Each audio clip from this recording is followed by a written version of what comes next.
செய்திகள் தொடர்கின்றன.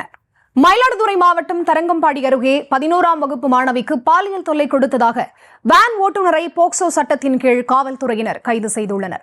இந்த சம்பவம் குறித்த கூடுதல் தகவல்களை செய்தியாளர் செல்லப்பா வழங்க கேட்கலாம். வணக்கம் செல்லப்பா, இந்த வேன் ஓட்டுநர் மீது எடுக்கப்பட்டிருக்கக்கூடிய நடவடிக்கை தொடர்பான முழுமையான விவரங்கள். வணக்கம் பரிதா.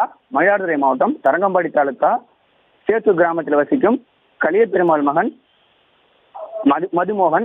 இவர் வேன் ஓட்டுநராக இருக்கிறார். ஏற்கனவே திருமணமாகி விவாகரத்தானவர்.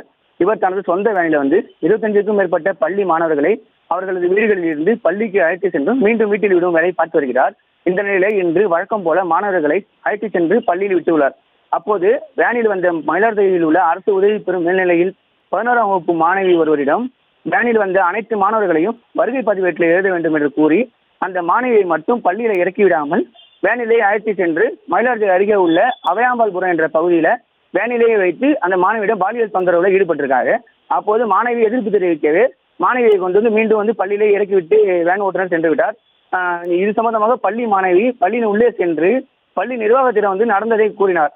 அதனைத் தொடர்ந்து மாணவி அளித்த புகாரின் பேரில் மயிலாடுதுறை அனைத்து மகளிர் காவல் நிலைய ஆய்வாளர் சுகந்தி மற்றும் குழந்தைகள் பாதுகாப்பு அலுவலக கண்காணிப்பாளர் ஆரோக்கியராஜ் ஆகியோரும் மாணவியிடம் விசாரணை மேற்கொண்டு அதைத் தொடர்ந்து வழக்கு பதிவு செய்து வேன் ஓட்டுநரை மயிலாடுதுறை புதிய பேருந்து நிலையத்தை வைத்து கைது செய்தனர். அதனைத் தொடர்ந்து போக்சோ சட்டத்தின் கைது செய்து விசாரணை நடத்தி வருகின்றனர். பட்ட பகலில் மாணவியை பள்ளிக்கு சென்று விடாமல் வேனிலேயே வைத்து பாலியல் தொந்தரவு செய்த சம்பவம் மயிலாடுதுறை அதிர்ச்சியை ஏற்படுத்தியுள்ளது. பரிதா,